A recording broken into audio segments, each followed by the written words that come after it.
Jalan yang dilalui Ferry Irawan terhalang portal.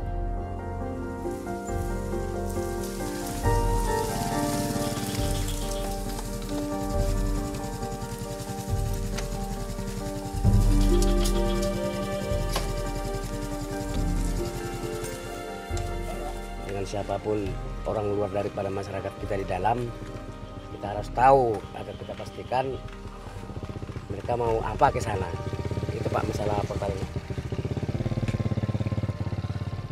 Warga memasang pintu besi ini karena tak ingin setiap orang bebas memasuki wilayah mereka. Sebab jika ada kebakaran lahan, warga desa Pemayungan di Kabupaten Tebo ini kerap dituduh sebagai pelakunya. Apalagi wilayah desa mereka tumpang tindih dengan wilayah konsesi sebuah perusahaan.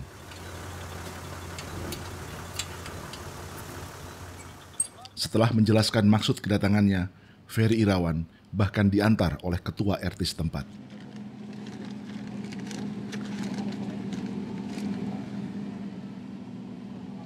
Ini sawit masyarakat ya, Pak? Iya, Pak. Ini sudah masuk APT belum? Belum ya? Sudah? Kalau dari LAJ? sini masuk, Masuk ini? kita aja nggak ada, Pak. APT ya? Ya, ABT. ABT yang sedang mereka bicarakan adalah PT Alam Bukit 30. Bukan perusahaan sawit, bukan perusahaan kayu industri, juga bukan perusahaan tambang emas atau batu bara. PT ABT adalah sebuah perusahaan restorasi ekosistem atau perusahaan yang didirikan untuk memulihkan kondisi alam atau lingkungan hidup. Salah satu usahanya adalah menjaga dan mengembalikan hutan yang telah rusak. Saya sudah hampir 10 tahun jadi RT, Pak. DRT? Nggak ada ketemu Bapak? Ya, ketemu saya, mereka itu buat pamflet di sana, dilarang menduduki wilayah konsesi izin PT Alam Bukit 30. Jangan luasan sekian izin Kementerian ini itu yang mereka buat kan. Hanya masang-masang itu aja? Bahaya bahasa mereka nakuti itu, Bang. Oh, nggak ada sosialisasi gitu loh, ngasih ini izin ABT apa, nggak ada ya? Nggak ada, Bang. Langsung main tempel itu ya? Iya. Pengumuman-pengumuman itu ya? Buat pamflet di ujung sana. Iya. Memang di ujung. Lalu mengapa perusahaan dengan tujuan mulia seperti PT ABT justru bersitegang dengan masyarakat? Semua dimulai dari konsep restorasi ala pemerintah.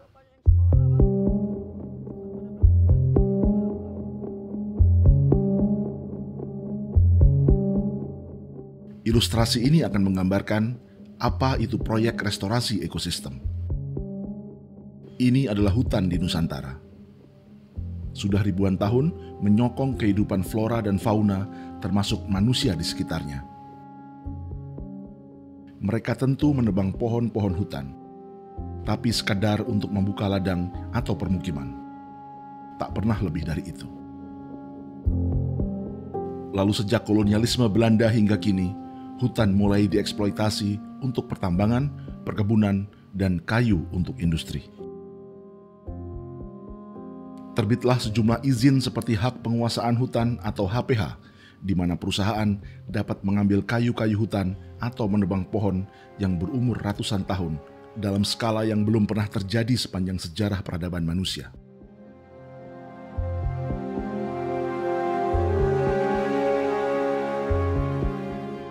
14 juta hektar hutan alam Indonesia rusak di masa rezim Orde Baru Soeharto hingga periode setelah reformasi di awal abad 21. Skala kerusakan yang hanya bisa dilakukan oleh kerjasama negara dan perusahaan, bukan oleh kelompok masyarakat di sekitar hutan. Lalu setelah hutan rusak dan memicu krisis iklim, ada kesadaran dari negara-negara di dunia untuk memulihkan lingkungan. Lalu apakah hutan yang rusak ini dikembalikan kepada masyarakat sekitarnya seperti ribuan tahun sebelumnya? Tentu tidak. Pemerintah menyerahkan kawasan seperti ini kepada perusahaan lain dengan skema izin baru. Namanya restorasi ekosistem. Tujuannya untuk memulihkan lingkungan hidup. Pekerjaan ini tidak diberikan kepada koperasi warga, masyarakat adat, atau organisasi peladang, tetapi kepada perusahaan. Dalam izin restorasi ekosistem, perusahaan tidak boleh menebang pohon, menambang, atau membuka perkebunan tanaman satu jenis seperti sawit. Mereka hanya boleh memanfaatkan hasil hutan non-kayu atau jasa lingkungan seperti untuk pariwisata. Tapi mengapa negara memberikan usaha pemulihan hutan kepada perusahaan? Sebab negara tetap ingin menarik pajaknya yang nilainya mencapai ratusan juta rupiah per tahun. Dengan pajak sebesar itu, hampir mustahil komunitas adat atau koperasi warga sanggup membayar. Tapi mengapa pihak yang ingin memulihkan hutan justru diminta membayar pajak kepada negara? Bukankah seharusnya negaralah yang membantu dan mendukung mereka agar lebih banyak lagi pihak yang mau merestorasi hutan? Disinilah keganjilan paling mendasar dalam konsep restorasi ekosistem ala pemerintah Indonesia, yang mungkin juga sekadar mencontoh praktek di negara lain. Keganjilan ini lalu mendatangkan keganjilan berikutnya. Karena perusahaan restorasi ekosistem tak boleh menjual kayu, menambang, atau membuka perkebunan, sementara mereka tetap harus membayar pajak dan menggaji karyawan, lalu dari mana perusahaan itu mendapatkan uang? Salah satu dan yang utama adalah bantuan internasional, terutama dari negara-negara industri. Negara maju mengucurkan sejumlah dana bantuan kepada pemerintah Indonesia atau lembaga swadaya masyarakat untuk proyek restorasi ekosistem.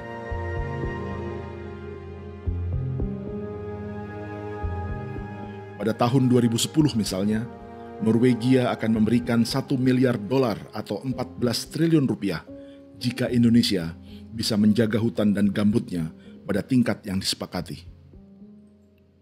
10 tahun kemudian, pada 2020 lalu, pemerintah Norwegia mulai membayar $56 juta atau sekitar 800 miliar rupiah kepada Indonesia karena dianggap berhasil menurunkan emisi dan kadar polusinya.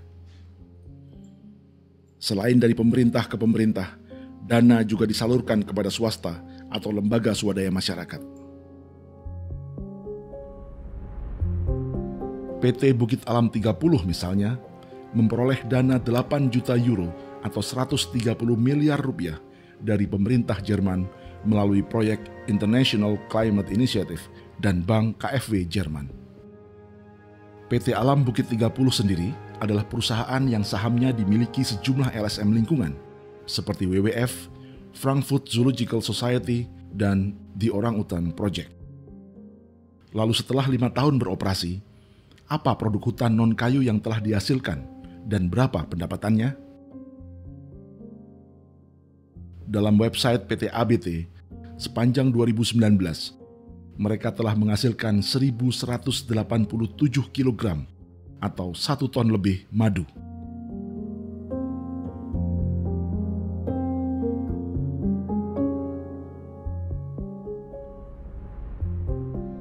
Jika kita ambil harga jual madu per kilogram di toko online, yakni Rp110.000, maka penghasilan kotornya Rp130 juta dalam 1 tahun, atau rata-rata Rp11 juta per bulan.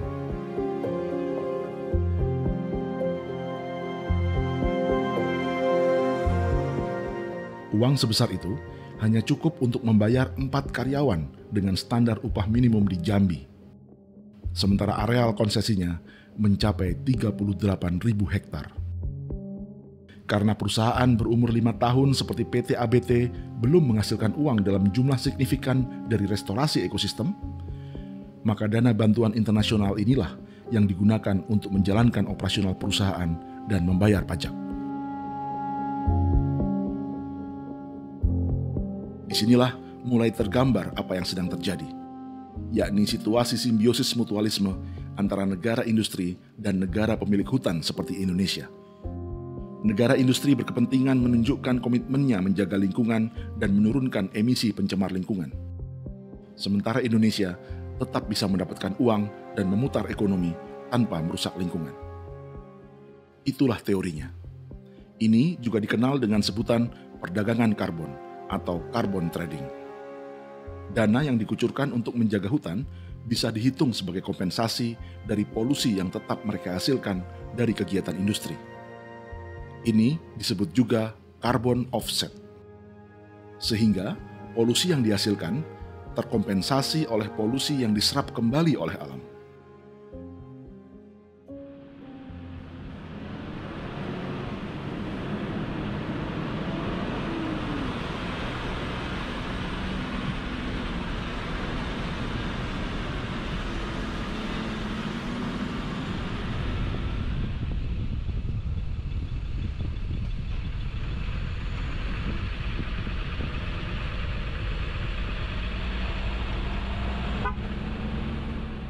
Sebagai kontraktor pelestarian lingkungan dari pemerintah Indonesia dan negara industri, penting bagi perusahaan seperti PT ABT untuk menunjukkan kinerja yang baik menjaga wilayah konsesinya.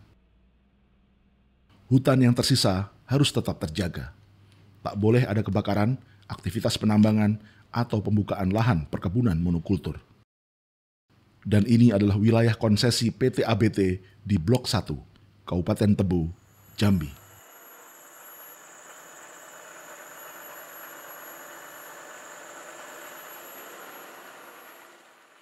Namun di bagian lain, inilah yang dilihat oleh Ferry Irawan di dalam wilayah konsesi PT ABT. PT Alam Bukit 30 mendapat konsesi restorasi ekosistem dari pemerintah Indonesia seluas 38.000 hektar yang terdiri dari 2 blok. Kawasan yang telah gundul ini berada di Blok 2 di Desa Pemayungan yang telah dihuni oleh warga dan para peladang. Pada 2019, kawasan ini terbakar. Kebakaran ini memperuncing konflik antara warga dan perusahaan. Mereka pun saling tuding. Perusahaan menuding warga sengaja membakar untuk membuka ladang di dalam wilayah konsesi mereka. Sementara warga mengaku di lahan yang terbakar terdapat tanaman mereka, sehingga mustahil warga membakar tanaman bahkan rumahnya sendiri. Apalagi warga Desa Pemayungan merasa telah menghuni kawasan ini jauh sebelum pemerintah memberikan konsesi restorasi ekosistem kepada PT ABT.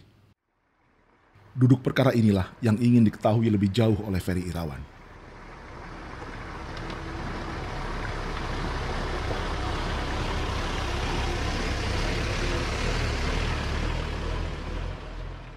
Bersama warga yang lain, Ferry menemui Kirno, seorang petani yang mengaku dipukul karyawan PT ABT setelah dituduh membakar lahan.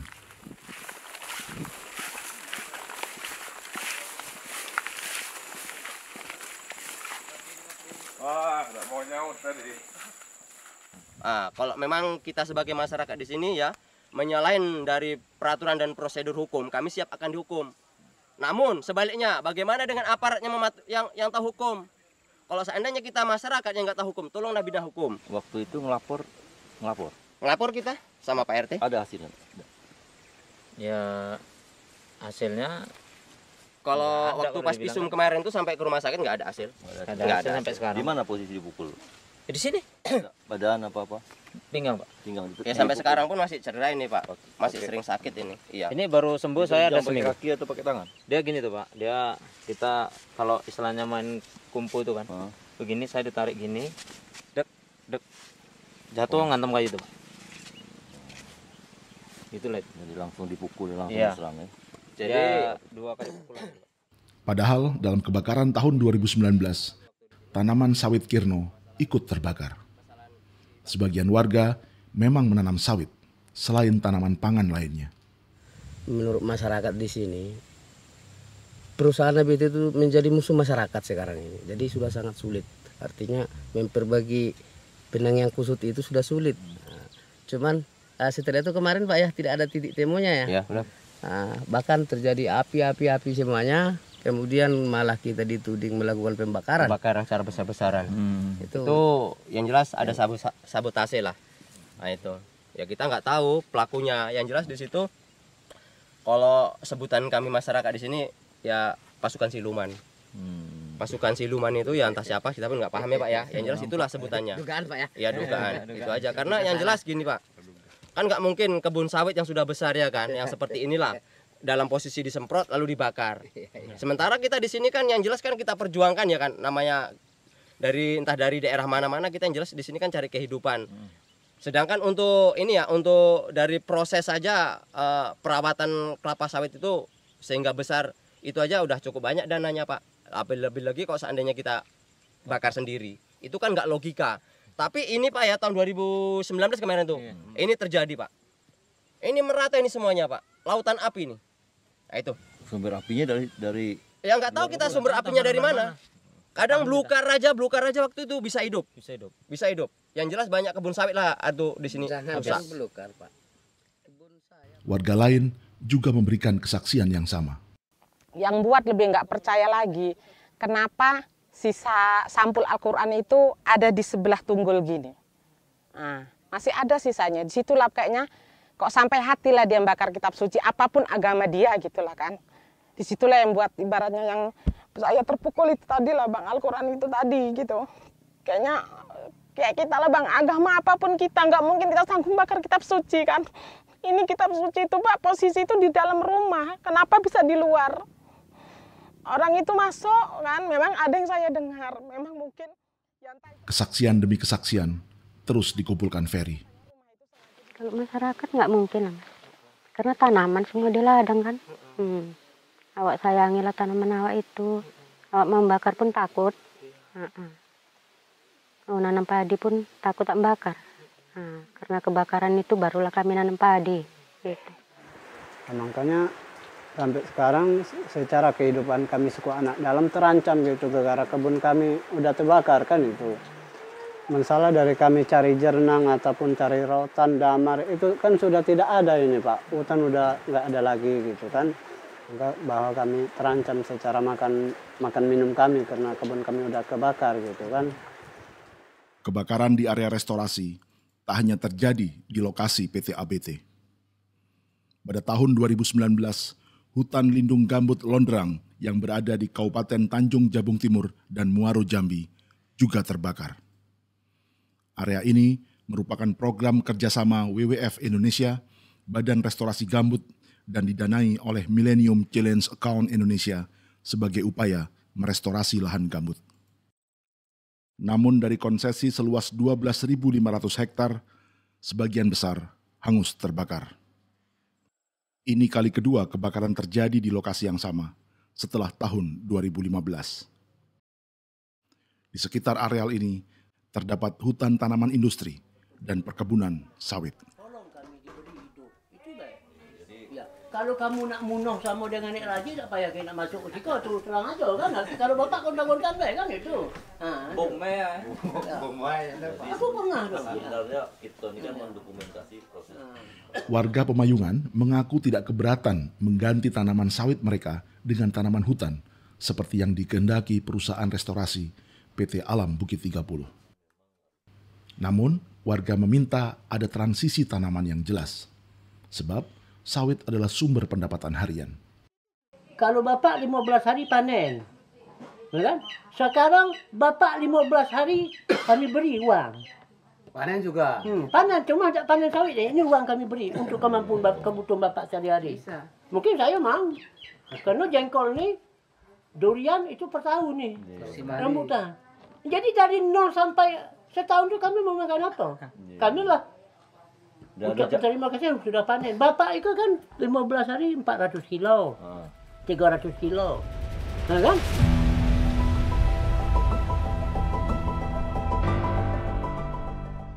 Selain PT ABT, warga Pemayungan juga dikepung perusahaan perkebunan sawit dan perusahaan hutan tanaman industri.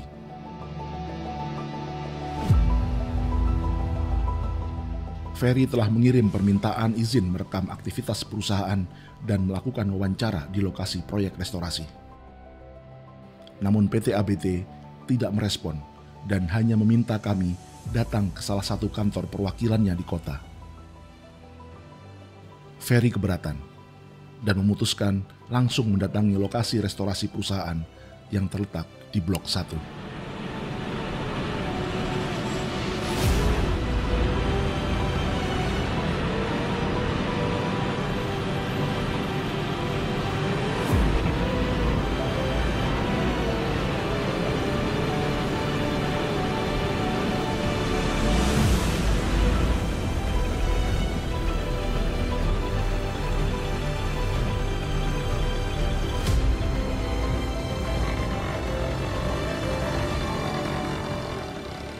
Di tengah jalanan yang rusak, tanpa sengaja, Ferry bertemu Direktur PT ABT, Dodi Rukman.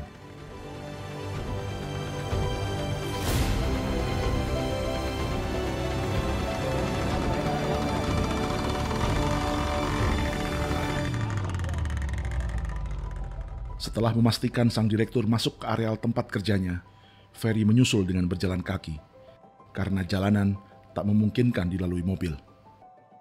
Istilahnya kalau ancaman ini sebenarnya gini, kita bukan produk masyarakat lokalnya di sana ya, tetapi justru dari pendatang yang dari luar itu ya, eksodus dari luar itu, ya kasus-kasus kayak misalnya jual beli lahan di sana seperti itu di dalam kawasan hutan, dan ketika kita masuk ke situ juga mereka seperti tidak menerima kita seperti itu kan gitu, karena memang kita masuk dengan konsep restorasi ekosistem, ingin memperbaiki kawasan hutan itu. Tapi itu juga merupakan suatu tantangan buat kita, bahwa kita juga nggak boleh menyerah untuk itu gitu. Bagaimana kita untuk menyelamatkan kawasan hutan di istilahnya bahwa ini adalah remaining forest di Sumatera Tengah gitu. Jadi memang menjadi sisanya ada di sini kan seperti itu gitu. Nah, ada konsep nggak Pak kira yang menarik? Jika perusahaan merasa ditolak di Blok 2 yang disebutnya dihuni masyarakat pendatang, bagaimana hubungan perusahaan restorasi ini dengan warga di Blok 1 yang dihuni masyarakat pribumi Talang Mamak?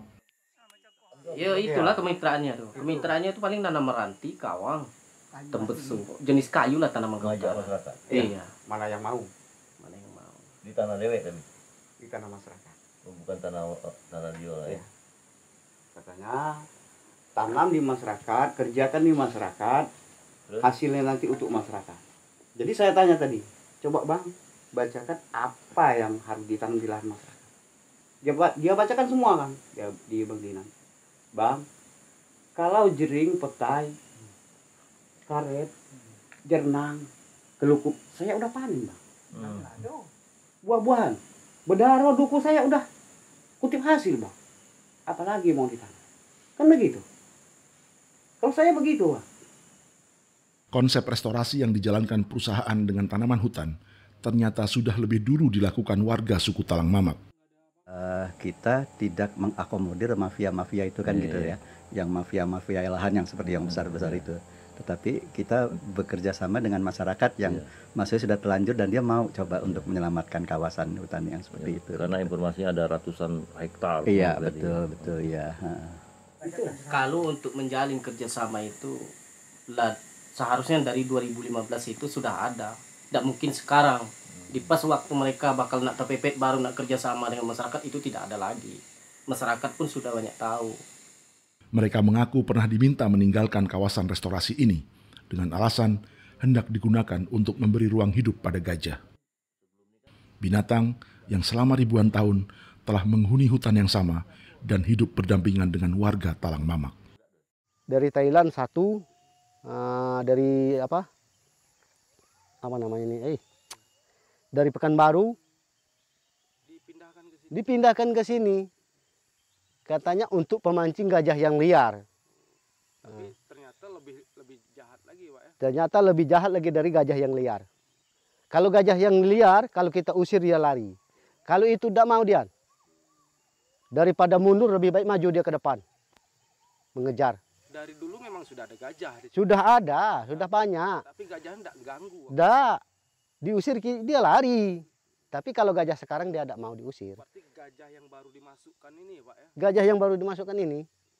Nah, aku dengar dari luar bahwa gajah ini, bang siapa yang membunuh gajah, itu akan didenda seumur hidup. Di mana masyarakat lagi nak makan? Memang pemerintah itu, dia sayang di binatang hewan, pada sayang dari masyarakat.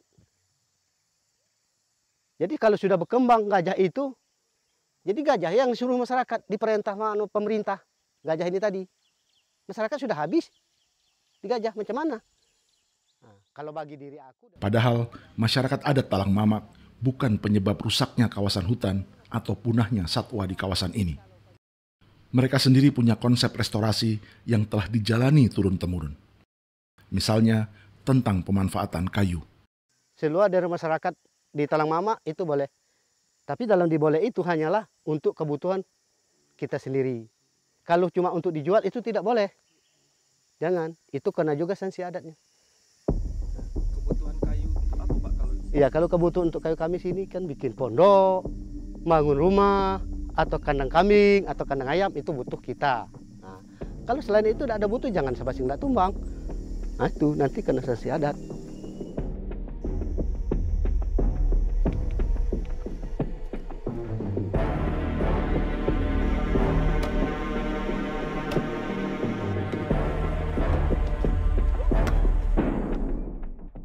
Temuan-temuan lapangan ini membawa pada keganjilan berikutnya dalam konsep restorasi ala pemerintah dan perusahaan. Konsep restorasi yang tidak melibatkan warga lokal sebagai pemain utamanya. Padahal hutan atau lingkungan yang sehat adalah hutan yang dapat mendukung kehidupan, termasuk satwa dan manusia secara seimbang. Maka keberadaan manusia yang dapat bertahan hidup di hutan seharusnya menjadi indikator keberhasilan menjaga kesehatan hutan dan keseimbangan lingkungan. Ini buah alam nih, ini ditanam buah alam ini. Namanya tampuy. Untuk apa Pak? Hah? Untuk ditanam, untuk nanti dimakan buahnya kalau sudah berbuah nanti dibawa keluar bisa juga buahnya ini. Tampuy itu satu batang, itu sampai ke situ ditanam juga sampai sana tanam. Inilah keganjilan terbesar konsep restorasi. Proyek pemulihan hutan diserahkan kepada perusahaan, bukan kepada mereka yang telah mendedikasikan hidupnya di sini.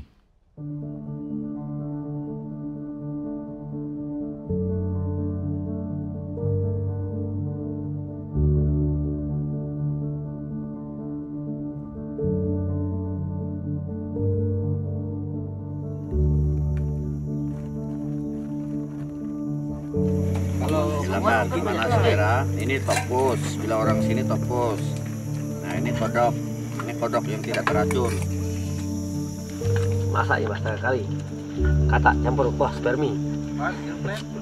Apa saja.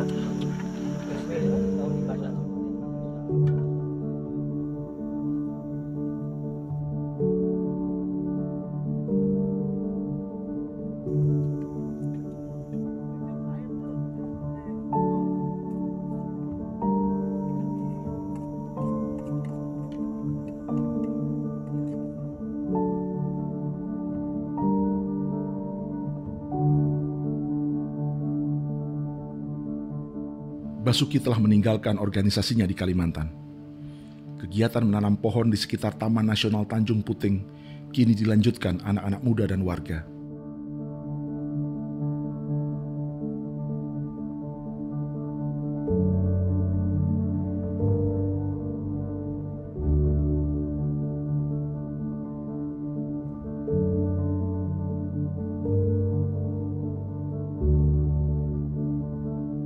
Karena sama-sama di Sumatera, kami lalu mempertemukan Basuki dan Ferry. Bang Ferry. Coba.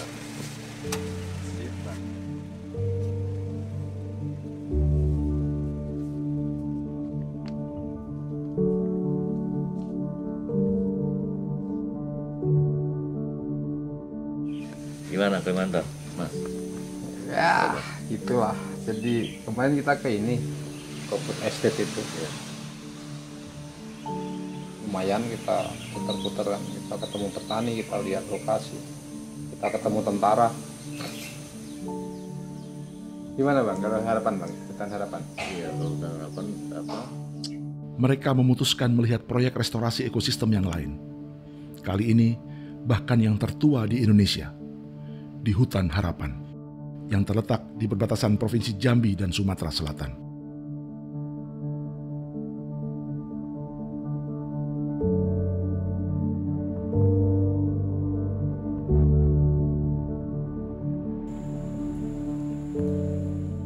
Perusahaan ini bernama PT Restorasi Ekosistem Indonesia atau REKI yang mendapatkan konsesi sejak tahun 2007. Luas wilayahnya 98.000 hektar atau 1,5 kali luas kota Jakarta. Kawasan ini diberi nama Hutan Harapan. Seperti halnya PT Alam Bukit 30 atau ABT, untuk membayar pajak kepada negara dan membayar 200 staf perusahaan, PT Reki juga mendapat pendanaan dari pemerintah Jerman melalui proyek International Climate Initiative sebesar 14,5 juta euro atau sekitar 250 miliar rupiah untuk 2 kali periode masing-masing 5 tahun. Saham perusahaan ini dimiliki oleh konsorsium lembaga swadaya masyarakat, yakni Burung Indonesia, Royal Society for the Protection of Birds yang berbasis di Inggris, NABU dari Jerman, dan Yayasan KEHI.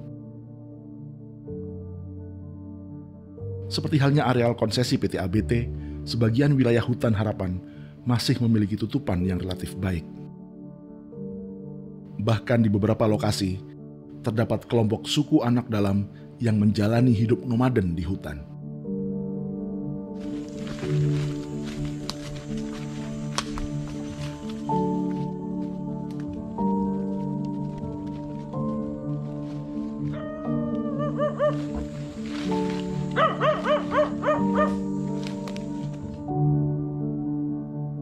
Kelompok masyarakat lain adalah etnis Melayu yang telah lama tinggal di dalam kawasan ini dan membuka ladang atau kebun karet dalam skala tertentu. Tapi di beberapa bagian, Ferry dan Basuki menemukan hamparan sawit seluas 3.000 hektar dalam wilayah konsesi. Di sisi lain, seperti halnya PT ABT terhadap suku Talang Mamak, PT Reki juga berhadapan dengan masyarakat adat suku anak dalam.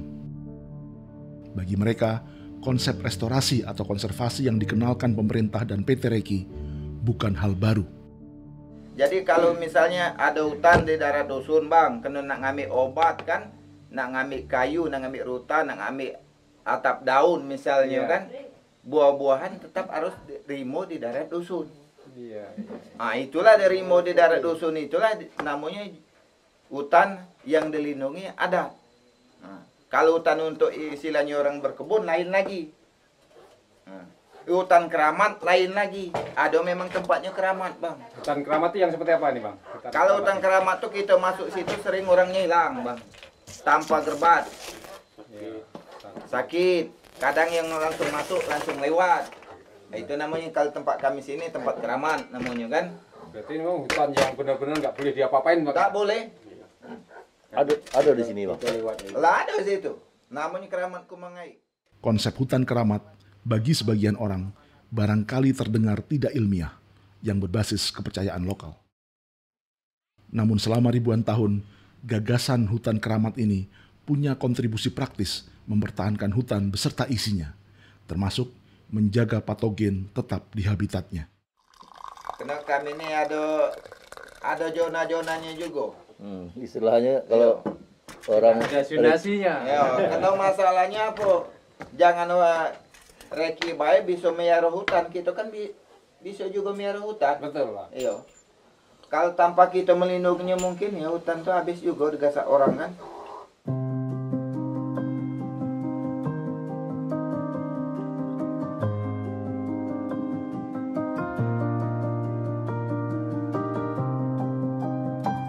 Sementara bagian yang sudah terbuka di sekeliling hutan keramat yang tersisa ini adalah jejak ilmu pengetahuan dan peradaban modern yang tidak mempercayai tahayul. Di areal konsesi PT Reki ini, warga juga membuka ladang untuk menanam padi, guna memenuhi kebutuhan pangan. Dalam proses menyiapkan lahan, mereka melakukan pembakaran secara tradisional.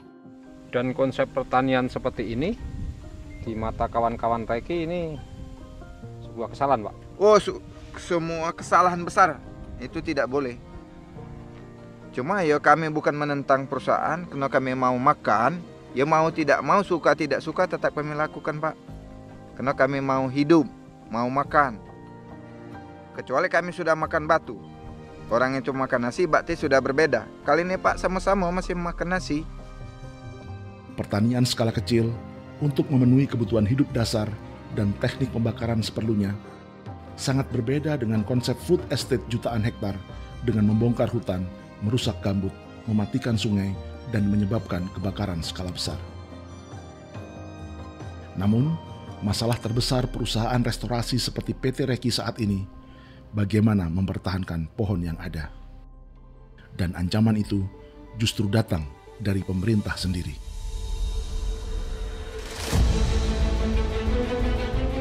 Ini adalah Pulau Sumatera.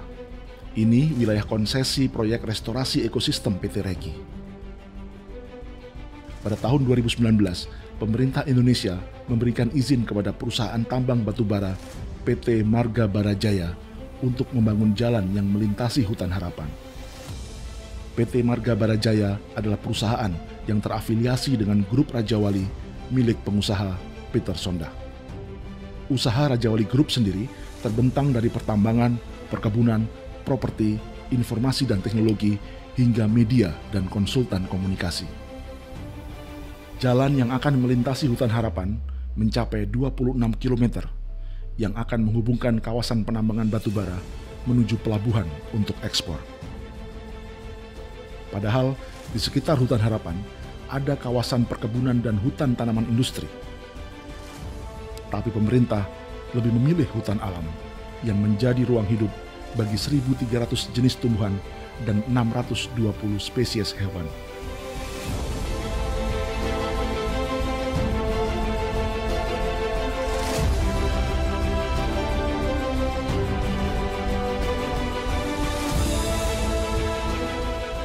Dan inilah kawasan Hutan Harapan. Dan disinilah rencana pembangunan jalan itu. Di jalur ini akan dibangun jalan dengan lebar hingga 60 meter yang akan membuat hutan terfragmentasi dan mengubah lanskap kawasan konservasi ini. Aturan Menteri Lingkungan Hidup dan Kehutanan sebelumnya melarang kawasan hutan restorasi digunakan untuk jalan angkut tambang. Namun 3 hari sebelum periode pertama jabatannya berakhir, Menteri Lingkungan Hidup dan Kehutanan Siti Nurbaya mengubah aturan itu.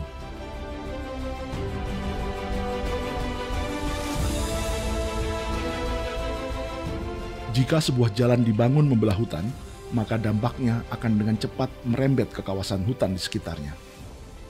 Ladang, permukiman, tempat usaha, bahkan akses untuk mendapatkan kayu hutan dan membuka perkebunan. Ini jelas bertentangan dengan gagasan konservasi yang izinnya diberikan oleh negara sendiri kepada perusahaan konservasi seperti PT Reki.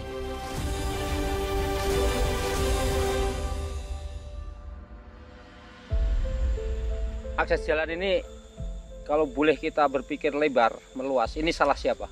Karena banyak yang terlibat nih. KLHK terlibat, perusahaan terlibat, Reki sebagai pemegang izin konsesi terlibat, Pemda juga saya kira terlibat. Saya pikir ini kan investasi yang terlibat besar. Ya. Investasi dan saya pikir negara yang terlibat dalam hal ini. Satu sisi mempunyai komitmen untuk bicara soal carbon trade, terus negara bicara soal komitmen terhadap pengurangan emisi. Ya. Satu sisi mereka memberikan itu, memberikan izin yang membuka lahan tambang, jalan tambang di kawasan hutan.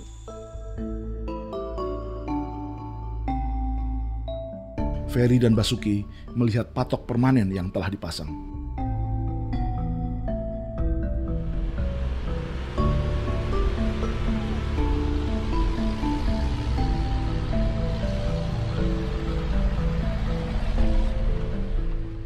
Bahkan sebelum jalan tambang dibangun pun, aktivitas masyarakat yang mencari sisa-sisa minyak di sumur tua atau aktivitas penebangan kayu cukup marak di kawasan ini.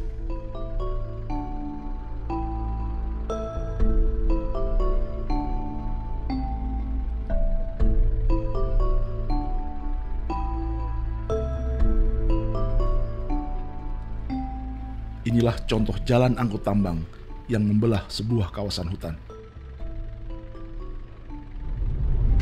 Dan sampai kapanpun itu menjadi catatan hitam buat menteri dan presiden bahwasanya dia pernah melakukan perusakan kawasan ekosistem hutan dataran rendah di Sumatera.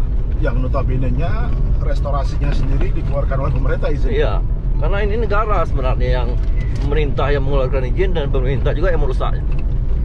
Gitu. Jadi ini catatan hitam menurut saya, catatan hitam Menteri LHK dan Presiden. Dia membuat gerbang kehancuran hutan yang ada di Sumatera, terutama hutan restorasi ekosistem.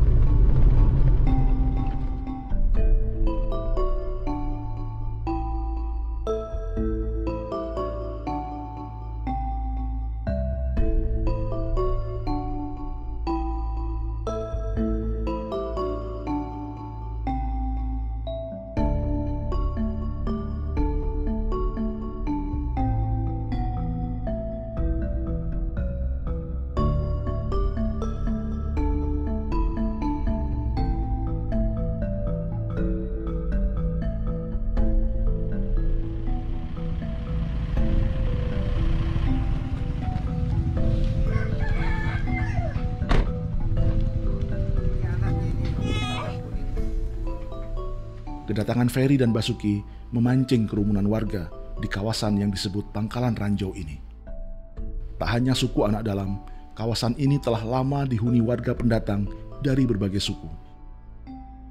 Kita tadi nyari Sunda gitu? Oh iya, Lain? orang Sunda. Oh, memang orang Sunda. Aku dari Jawa Barat aslinya tadi. Oh, jantan dia teh ayah Sunda? Ayah. Onok Jawa, onok Jawa, Jawa. Itu Pade. suku anak dalam, ada Harahap. Harahap. Ada Medannya. Ada Medan. Jadi ini sebenarnya Pancasila itu di sini kan? NKRI. Pancasila itu di sini kan? Garuda. Bhinneka Tunggal Ika. NKRI harga pentingan gitu. Sukunya beda-beda. Ada Bluro, onok Bluro. Ada Bluro. Nah, panjenengan Bluro. Bluro. Jawa Tengah. Aki tadi Biasanya di sini kan. orang Sunda. Jawa Barat. Tasik, di Tasiknya, Ri. Tasik, Cikalong itu.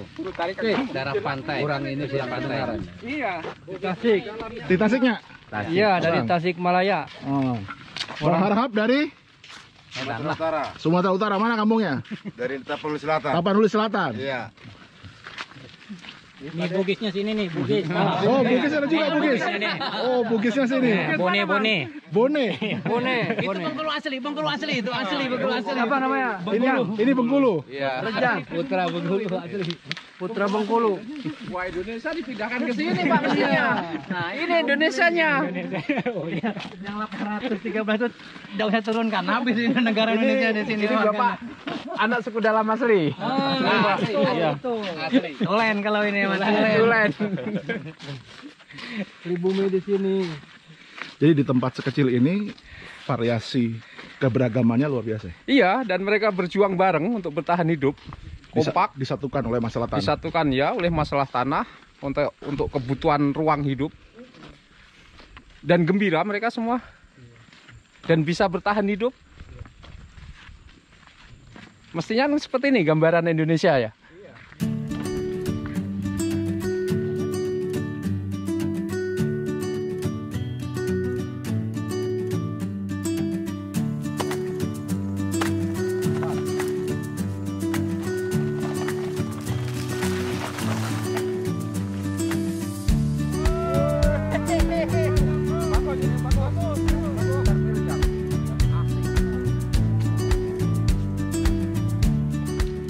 Mereka ingin menunjukkan bahwa mereka tak hanya menanam sawit skala kecil untuk mendapatkan uang tunai, namun juga tanaman-tanaman pangan dan hasil hutan.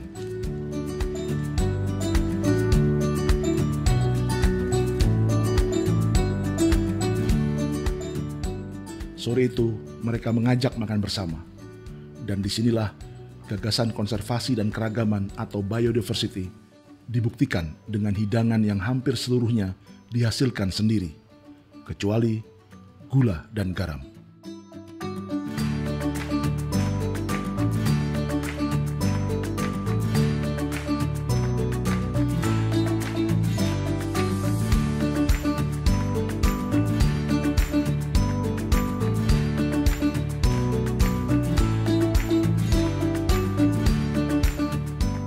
.500 keluarga di Pangkalan Ranjau hanya berharap status kependudukan mereka diakui, keberadaan permukiman mereka diakui, dan tak lagi dianggap sebagai pemukim gelap di areal konsesi sebuah perusahaan restorasi.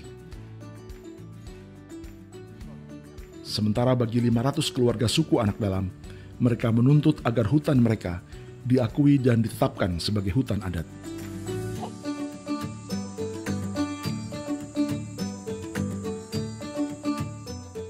Beberapa pekan kemudian, Basuki mendatangi Direktur PT Reki untuk mendengarkan tanggapannya atas berbagai hal yang ada di Hutan Harapan. Dari hamparan sawit, jalan tambang, hingga komunitas suku anak dalam dan aspirasi warga Pangkalan Ranjau.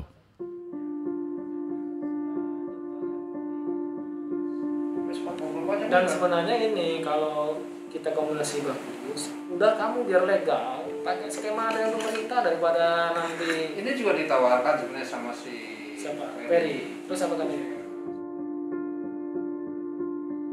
Tentang keberadaan sawit, PT Reki menyatakan akan memberi toleransi hingga 12 tahun untuk transisi tanaman. Soal hutan adat, PT Reki menyatakan tak punya wewenang dan menyerahkan kepada pemerintah. Termasuk status administrasi kependudukan warga Pangkalan Ranjau. Meski mereka juga menawarkan konsep kemitraan kehutanan, yang bagi warga statusnya lemah dan rentan berubah atau diubah. Sementara untuk jalan tambang yang akan melintasi Hutan Harapan, Direktur PT Reki memilih berhati-hati mengomentari kebijakan negara itu. Dan sebenarnya kita sudah meminta ke Menteri untuk mempertimbangkan mencari jalan yang terbaik, tidak melalui Hutan Harapan.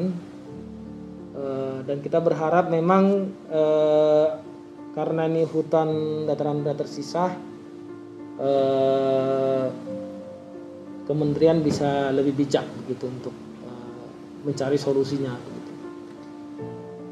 Menurut Abang, seberapa sih besarnya dampak jalan tambang ini?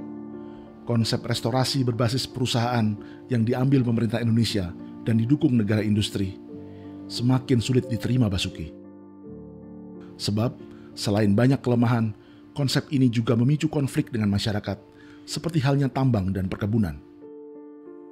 Bahkan, perusahaan harus menghadapi pemberi izin sendiri, seperti dalam kasus jalan tambang Hutan Harapan. Saya kira sangat mudah untuk memahami logika ini, dan saya kira donor tahu. Semua donor pasti tahu uang yang akan datang ke sebuah tempat, dan uang itu menjadi seperti apa mereka tahu. Seperti halnya dulu zaman Soeharto, kita digelontori uang sebesar-besarnya dari asing, walaupun mereka semua tahu bahwa uang itu mungkin juga tidak akan sampai ke masyarakat. Uang akan dikorupsi, mereka tahu, dan uang terus menggelontor. Kayaknya ini juga yang terjadi saat ini dengan latar belakang konservasi ya. Donor-donor juga tahu bahwa uang-uang yang mengucur tidak optimal, tidak benar-benar untuk konservasi, tidak benar-benar untuk masyarakat, tidak benar-benar untuk keberlanjutan sebuah lingkungan yang bagus. Saya kira mereka semua tahu itu. Bahwanya restorasi yang mereka lakukan adalah untuk satu kesatuan hubungan manusia dan alam. Nah, persoalannya adalah memang itu tidak dilakukan oleh perusahaan, sehingga mereka menganggap saya sudah diberikan hak izin, dan ketika ada masyarakat situ, masyarakat harus keluar. Padahal salah itu konsepnya. Teori bicara ekosistem, teori yang memang semua unit, semua hubungan makhluk hidup yang ada di situ harus satu kesatuan dan harus bisa dikomunikasikan dengan baik. Kita akan lebih complicated lagi ketika juga ada pembohongan. Masyarakat internasional di luar sana yang tidak tahu realita sebenarnya, mereka memberikan pajak dengan harapan pajak itu benar-benar akan digunakan untuk konservasi, untuk keberlanjutan hidup, lingkungan yang lebih baik, dan realitanya tidak. Hanya bicara saja soal lingkungan, faktanya ini tidak akan pernah berhasil, gagal total. Kenapa? Kalau negara pengen berhasil restorasi itu, berikan saja itu kewenangan pengelolaan itu kepada masyarakat lokal setempat. Berikan satu kawasan Reki misalnya atau ABT, ya negara memfasilitasi, oke, bagi saja hutan itu dengan kelompok-kelompok yang ada di situ, libatkan saja mereka mengelola itu lebih real menurut saya. Tapi memang faktanya kembali lagi, negara dan pemberi donor tidak akan pernah melakukan itu.